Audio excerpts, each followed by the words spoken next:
bendición, hermanos, poder encontrarnos una vez más para estudiar la palabra del Señor. Te invito a que busques en tu Biblia, en el primer libro de Crónicas, capítulo 21. Hoy vamos a hablar acerca del tema, el altar de David.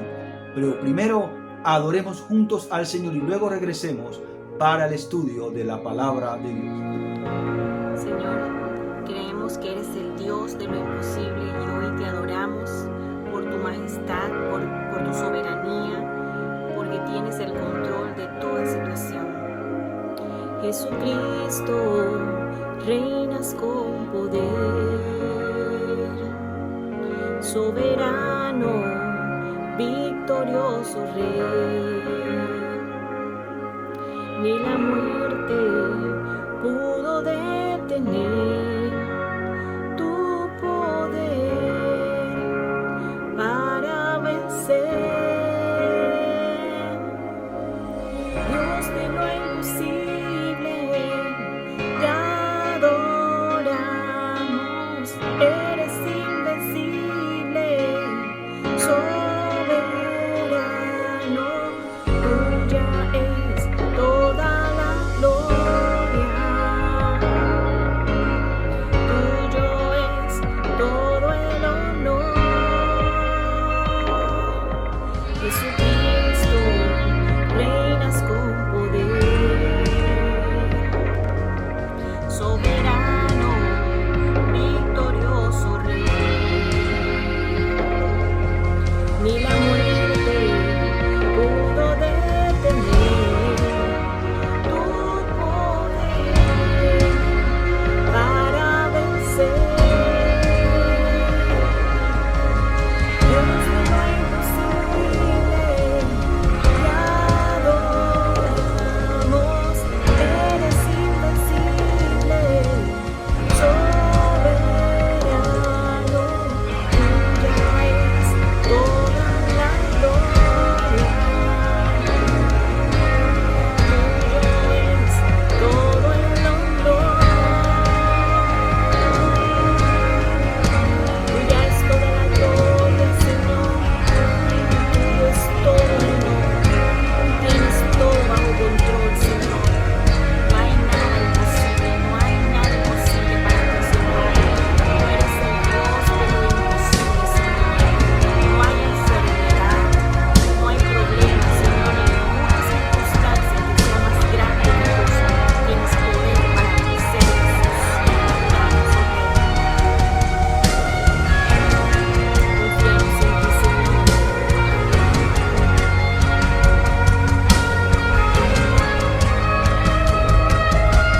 Dios de lo imposible, te adoramos, eres invencible, soberano, tuya es toda la gloria, tuyo es todo el honor. Dios de lo imposible, te adoramos, eres invencible, soberano, tuya es toda la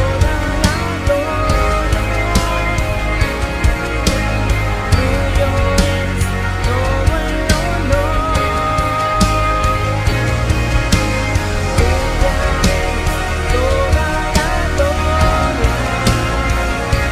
tuyo es todo el honor.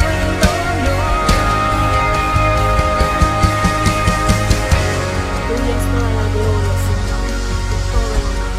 En ti confiamos, Señor Jesús, Dios de lo imposible. Gloria al Señor. Muy bien, vamos a estudiar en la palabra del Señor. Yo quiero leer para ustedes de la Nueva Traducción Viviente. Estamos ubicados en Primero de Crónicas, en el capítulo 21, y vamos a iniciar leyendo en el verso 18, que dice así: entonces el ángel del Señor dijo a Gad que diera instrucciones a David para que subiera y edificara un altar al Señor en el campo de trillar de Arauna el Jebuseo. ¿Alguna vez usted ha cometido algún error? ¿Ha tenido ese error un costo considerable para su vida? Seguramente todos hemos cometido errores. Igual que David cometió un error muy grave que estaremos viendo en unos minutos. Este error le cambió la vida, pero de este error salió algo maravilloso. Él levantó un altar al Señor. El altar se lo ordenó Dios a través del profeta Gad.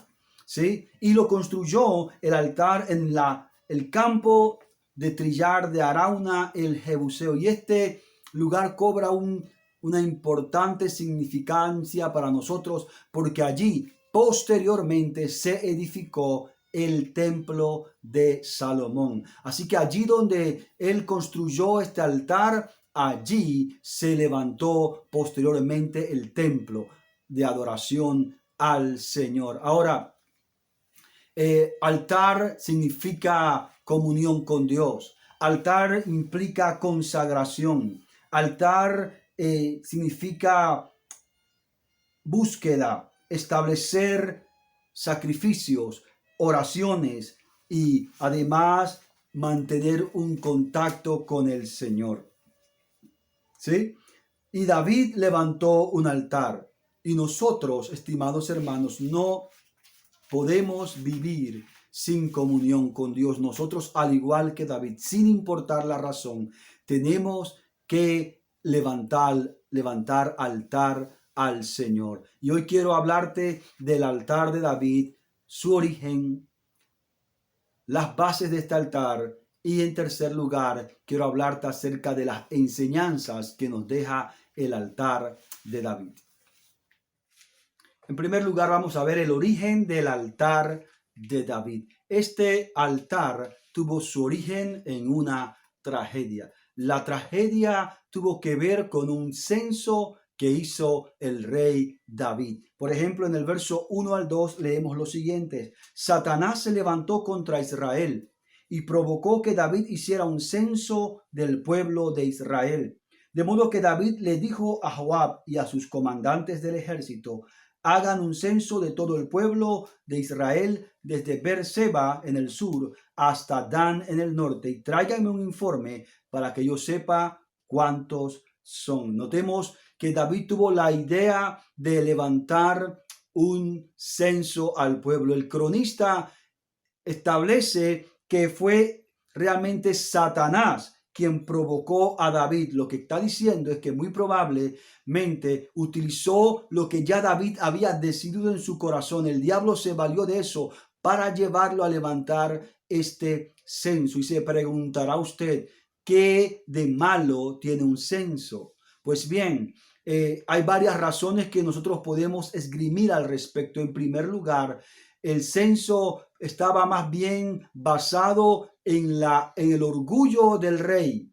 Sí, en la excesiva confianza que él tenía en los recursos y no estaba realmente confiando en Dios. Mire, David ya llevaba años en el reino, se había establecido como rey y ahora no era el mismo David de al inicio. Al principio él confiaba en Dios para cada cosa, pero ahora con este censo está demostrando su confianza en el hombre y no en Dios. Así que en primer lugar, el diablo se valió de este orgullo para tentar a David a llevarlo a realizar un censo. Presta atención, en la Biblia se establece las bases para cuando el pueblo tenía que ser censado. En Éxodo capítulo 30, del verso 11 en adelante, establece que cada vez que se tenía que levantar un censo, se tenía que cobrar un impuesto que iba para el templo, o la misma cantidad para el rico y para el pobre. Así que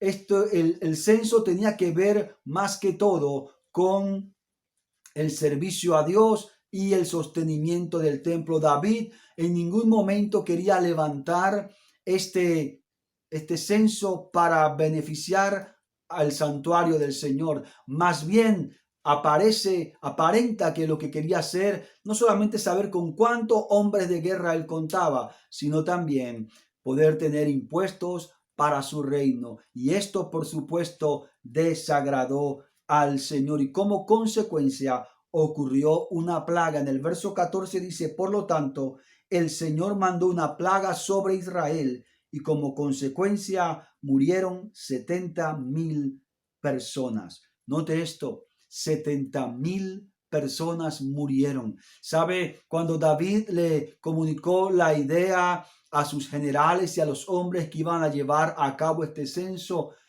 ellos estuvieron en contra, pero dice la escritura que la voluntad del rey se sobrepuso sobre la de sus generales. Del verso 3 al verso 6 leemos, pero Joab respondió, que el Señor multiplique el número de su pueblo 100 veces.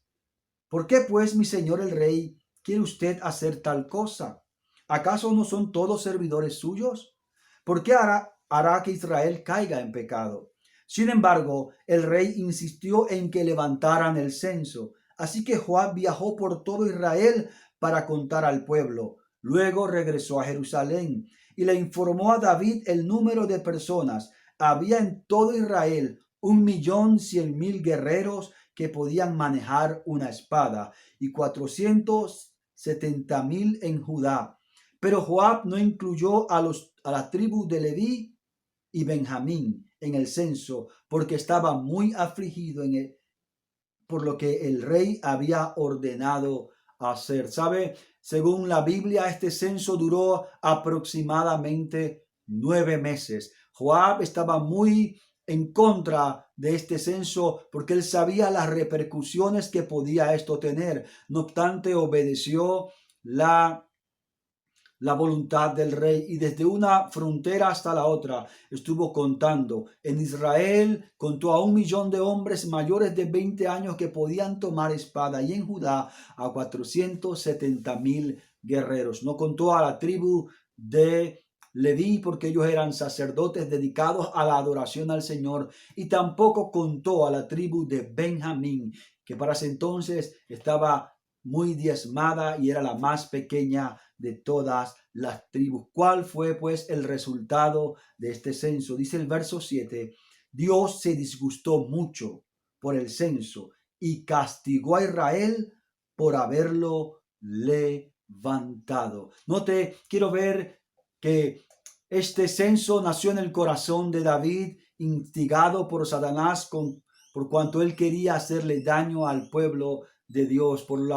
Lo que vemos en 1 de Samuel capítulo 24, vemos que también el pueblo había pecado y Dios estaba enojado con el pueblo. Así que era una forma de castigo de parte de Dios. El cronista establece que el diablo provocó a David para que él realizara este censo. Ahora, quiero que usted observe en segundo lugar las bases del altar de David. Vemos que cuando David censa al pueblo, Dios se enoja. David comprende y escucha al Señor a través del profeta Gad que levante un altar. Y quiero en segundo lugar ver los pilares del altar de David. El primer pilar está en el verso 8 y tiene que ver con el reconocimiento del pecado. Dice el verso 8, entonces David le dijo a Dios, he pecado grandemente al haber hecho el censo. Te ruego que perdones mi culpa por haber cometido esta tontería. David reconoce que es una tontería lo que ha hecho, que la idea era una idea loca. Obviamente sabemos que estaba también detrás de esto el diablo, por lo cual usted y yo tenemos que sopesar bien las cosas que pensamos y que tenemos en el corazón, porque al igual que David podemos ser engañados por el diablo y cometer un pecado y cometer un error. Así que el primer pilar del altar de David es el reconocimiento. El segundo es la aceptación de la disciplina divina. Mire, nuestros errores tienen consecuencias y Dios le presenta un cuadro a David muy interesante. Leamos del verso 9 al verso 13. Entonces el Señor le habló a Gad, el vidente de David, y le dijo este mensaje: ve y dile a David, esto dice el Señor, te doy 3 opciones. Escoge una de estos castigos y yo te lo impondré. De modo que Gad fue a ver a David y le dijo, estas son las opciones que el Señor te da. Puedes elegir entre 3 años de hambre, 3 meses de destrucción a espada de tus enemigos o 3 días de una terrible plaga durante la cual el ángel del Señor traerá devastación por toda la tierra de Israel. Decide y dime qué respuesta debo darle al Señor, quien me envió. Verso 13. David responde: estoy en una situación desesperada, le respondió David a Gad. Mejor que caiga yo en las manos del Señor, porque su misericordia es más grande, y no que caiga en las manos del hombre. ¿Sabe qué está haciendo David? Después que Dios determina lo que él va a sufrir, está aceptando la disciplina divina, y tenía tres opciones. Él las sopesó bien: 3 años de hambre, 3 meses perseguido por sus enemigos y 3 días de plaga. Él dijo: yo prefiero los 3 días de plaga, prefiero caer en las manos del Señor que en las manos de los hombres. Así que el altar de David se edificó sobre el pilar del reconocimiento del pecado. No podemos levantar altar si no hemos reconocido nuestro pecado. Segundo, la aceptación de la disciplina divina. Tenemos que aceptar nuestra responsabilidad y también las consecuencias que Dios estime necesarias para nuestros hechos. Y en tercer lugar, el altar de David se levantaba sobre el pilar de la misericordia divina. Mire que dice el verso 14 al 15. Por lo tanto, el Señor mandó una plaga sobre Israel, y como consecuencia murieron 70,000 personas. Además, Dios envió un ángel para destruir a Jerusalén. Sin embargo, en el momento que el ángel se disponía a destruirla, el Señor desistió y le dijo al ángel de la muerte: detente, ya es suficiente. En este momento el ángel del Señor estaba de pie junto al campo de trillar de Arauna el Jebuseo. ¿Sabe? En medio de la justicia divina, en medio del castigo divino, vemos la misericordia. 3 días de plaga trajeron como consecuencia 70,000 personas o hombres que fallecieron. Esto era algo terrible, era algo desesperanzador. Pero cuando el ángel se dirigía hacia Jerusalén, la Biblia dice que Dios desistió del castigo y le dijo: detente, ya es suficiente. En ese momento dice la escritura que el ángel estaba justamente entre el cielo y la tierra, sobre el campo de trillar de un hombre llamado Arauna, que era de Jebús. Quiero decirte algo: Jebús era el nombre de Jerusalén antes que David la conquistara y la hiciera la capital del reino. ¿Sí? Y allí, en ese lugar tan icónico para el pueblo de Israel, el ángel de la muerte se detuvo. Allí se vio la misericordia divina, hermanos queridos, porque Dios aún en el juicio tiene misericordia. El cuarto pilar que observamos lo encontramos en el verso 16, que es la revelación. Dice el verso 16: David levantó la vista y vio que el ángel del Señor estaba entre el cielo y la tierra con su espada desenvainada, extendida sobre Jerusalén. Entonces David y los líderes de Israel se pusieron tela áspera en señal de su profunda angustia y cayeron rostro en tierra. Hermanos, David vio esta manifestación de Dios, vio al ángel allí, y esto nos conduce al siguiente pilar, el arrepentimiento. Verso 17 dice: David le dijo a Dios: soy yo quien pidió el censo, soy yo el que pecó e hizo el mal. Por estas personas son tan inocentes como ovejas. ¿Qué han hecho? Oh Señor mi Dios, que tu enojo caiga sobre mí y mi familia, pero no destruyas a tu pueblo. Observamos, hermanos, que David está arrepentido de lo que ha hecho. Y el último pilar que observaremos en el altar de David es la obediencia. Mire que dice el verso 18 al 19. Entonces el ángel del Señor le dijo a Gad que diera instrucciones a David para que subiera y edificara un altar al Señor en el campo de trillar de Arauna el Jebuseo. Así que David subió para hacer lo que el Señor le había ordenado por medio de Gad. David levantó el altar en obediencia. En tercer lugar, quiero estudiar con usted las enseñanzas que nos deja el altar de David. Hasta aquí hemos visto el origen del altar de David, que tuvo su origen en un error, en una tragedia, como fue la devastación a causa de el castigo de Dios por las malas decisiones que tomó David de locamente levantar un censo. Vimos lo que he llamado los pilares del altar de David. Y hoy quiero que observe conmigo en esta tercera parte las enseñanzas que nos deja el altar. La primera enseñanza que observamos es la del propósito. Versos 21 al 22 dice: cuando Arauna vio que se acercaba David, salió del campo de trillar y se inclinó ante David, rostro en tierra. David le dijo a Arauna: permíteme comprarte este campo de trillar por el precio total.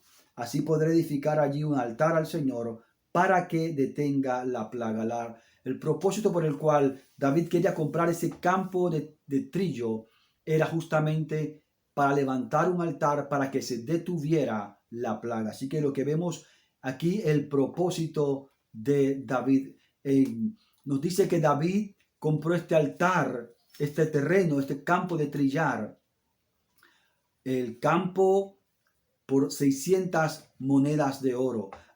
También nos dice que compró los bueyes y el trillo para el sacrificio, para levantar el altar por 50 piezas de plata. Todo Arauna el Jebuseo. Lo primero es propósito. Nosotros tenemos que levantar un altar y nuestro altar tiene que tener un propósito. Segundo, el compromiso. Y aquí quiero ver algo interesante. Versos 23 al 25 dice así: tómela, mi señor el rey, y úsela como usted quiera, le respondió Arauna a David. Yo le daré los bueyes para las ofrendas quemadas y los tablones de trillar como leña para hacer un fuego sobre el altar, y también te daré el trigo para la ofrenda de cereales. Se lo daré todo. Verso 24, pero el rey David le respondió a Arauna: no, insisto en comprarla por el precio total. No tomaré lo que es tuyo para dárselo al Señor. No presentaré ofrendas quemadas que no me hayan costado nada. Así que David le dio a Arauna 600 piezas de oro en pago por el campo de trillar. Lo que vemos que David tenía un compromiso. Este es sumamente importante. David tenía un compromiso para levantar este altar. Arauna el Jebuseo, o Ornán, como también le llaman en otras Biblias, se lo quería ofrecer de gratis. Él dijo: no, yo no voy a ofrecer sacrificio a Dios de gratis, yo te lo voy a pagar. Note, en 1 Samuel capítulo 24 nos habla que él compró en primer lugar para hacer el altar, el sacrificio, los bueyes y la madera del trillo en 50 piezas de plata. Luego compró toda la parcela de tierra, un campo de trillar. Era donde justamente se trillaba los cereales, el trigo, para luego ser guardado, aventado y guardado. Él compró este campo de trillar y justamente en ese campo era como una roca, ¿sí? Y es interesante porque esa roca todavía está allí. Sobre esa roca se levantó el templo del Señor. Y hoy en día en Jerusalén todavía se encuentra esa roca, que es un punto de conflicto, porque siglos después, bajo el dominio de los musulmanes, allí se construyó el domo sobre la roca, esa cúpula dorada que está allí, que no es más que un edificio que está protegiendo esta roca, porque para los judíos allí fue donde David levantó este altar. 1000 años antes se cree que allí, sobre esa misma roca, Abraham levantó un altar donde iba a sacrificar a Isaac sobre el monte Moria. Pero también los musulmanes creen que allí fue donde Mahoma puso su pie para subir al cielo. Así que para tanto judíos como musulmanes este es un lugar solemne. Pero esa roca estaba allí, una roca rectangular. Allí estaba donde Arauna lo utilizaba para trillar. Pero esto nos habla del compromiso que tenía David. La primera lección pues es el propósito. Un altar debe tener un propósito. Un altar debe tener un compromiso. No podemos simplemente levantar altar de búsqueda de Dios por moda o por momentos. Tenemos que tener un compromiso con Dios. En tercer lugar, la oración. Verso 26. Dice así el texto: allí David edificó un altar al Señor y sacrificó ofrendas quemadas y ofrendas de paz. Cuando David oró, el Señor le contestó enviando fuego desde el cielo para quemar la ofrenda sobre el altar. Note, cuando David levantó un altar, ofreció sacrificios al Señor y oró. La Biblia dice que Dios contestó. Hermanos, cuando usted y yo levantamos altar de comunión con Dios, también debemos tener la convicción de que Dios va a responder. Y hoy, en estos tiempos donde estamos convirtiendo nuestros hogares en altar de oración a Dios, también esperamos que el Señor responda y tome control de esta plaga que está azotando al mundo entero. Note, es interesante porque en la Biblia se habla de 3 lugares o 3 altares donde Dios respondió por fuego. El primer altar donde Dios respondió por fuego fue el altar del santuario, del tabernáculo, cuando Moisés lo levantó. Dice la Biblia que Dios lo encendió con fuego desde el cielo, y este altar debía estar siempre encendido. El segundo altar fue el que el profeta Elías levantó en el monte Carmelo. También este altar, desde el cielo, Dios respondió con fuego. Y en tercer lugar, el altar de David, que Dios respondió con fuego desde el cielo. Así que, hermanos queridos, Dios también va a responder desde el cielo a nuestras peticiones en nuestro altar de oración. ¿Sí? Y el altar, la oración tuvo como respuesta que se detuvo la plaga. El verso 27 dice: luego el Señor le habló al ángel, quien envainó la espada. Y la cuarta enseñanza que nos deja el altar de David es la del agradecimiento. El verso 28 dice: cuando David vio que el Señor había contestado su oración, ofreció sacrificios allí en el campo de trillar de Arauna. Así que David fue agradecido. Él primero ofreció sacrificios y Dios detuvo la plaga, pero cuando él vio que Dios detuvo, continuó ofreciendo sacrificios a Dios. Hermano querido, que tu altar no sea momentáneo, que tu altar no sea por este tiempo, sino que continúe con agradecimiento por lo que Dios seguirá haciendo, por lo que Dios ha hecho y por lo que Dios seguirá haciendo. Ahora, la quinta enseñanza es la de la urgencia. Verso 29 al 30 dice: en este tiempo el tabernáculo del Señor y el altar de las ofrendas quemadas que Moisés había hecho en el desierto estaban situadas en el lugar de culto en Gabaón. Pero David no pudo ir allí para consultar a Dios porque quedó aterrado a causa de la espada desenvainada del ángel del Señor. Había un momento de urgencia. En Gabaón estaba el santuario, quedaba muy lejos, pero David estableció allí ese lugar. Y él lo adoró y él no tenía tiempo para ir a consultar a Dios en Gabaón. Era de urgencia. Hermanos, nosotros estamos viviendo tiempos de urgencia. Hoy no nos podemos reunir en nuestros lugares de culto, así que tenemos que hacerlo desde nuestras casas. La urgencia también en este momento nos hace adorar y levantar altar desde nuestros hogares. Y en último lugar, la consagración. Capítulo 22, verso 1. Luego David dijo: este será el sitio del templo del Señor Dios y el lugar del altar para las ofrendas quemadas de Israel. ¿Sabe?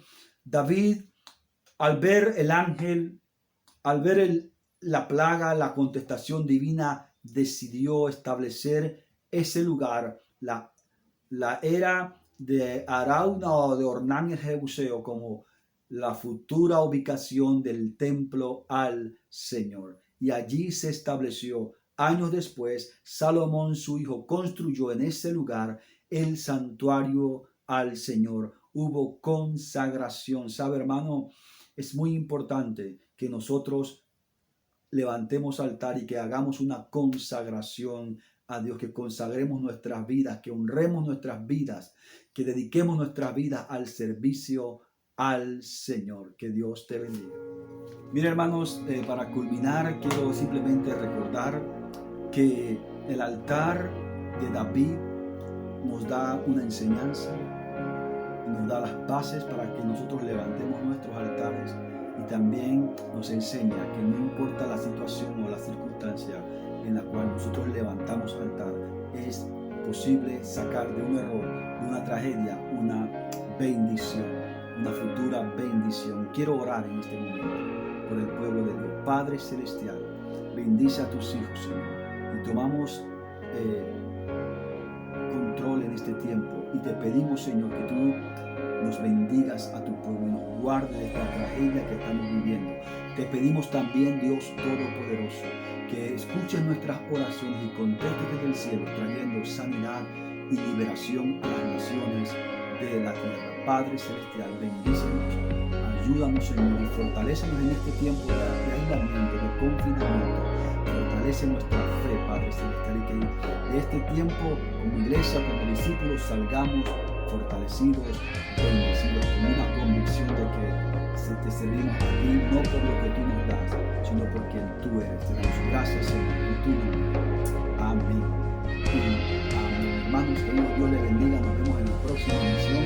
Entre tanto, acuérdate de darle me gusta, suscribirte si no lo has hecho, y compartir con tus amigos este video.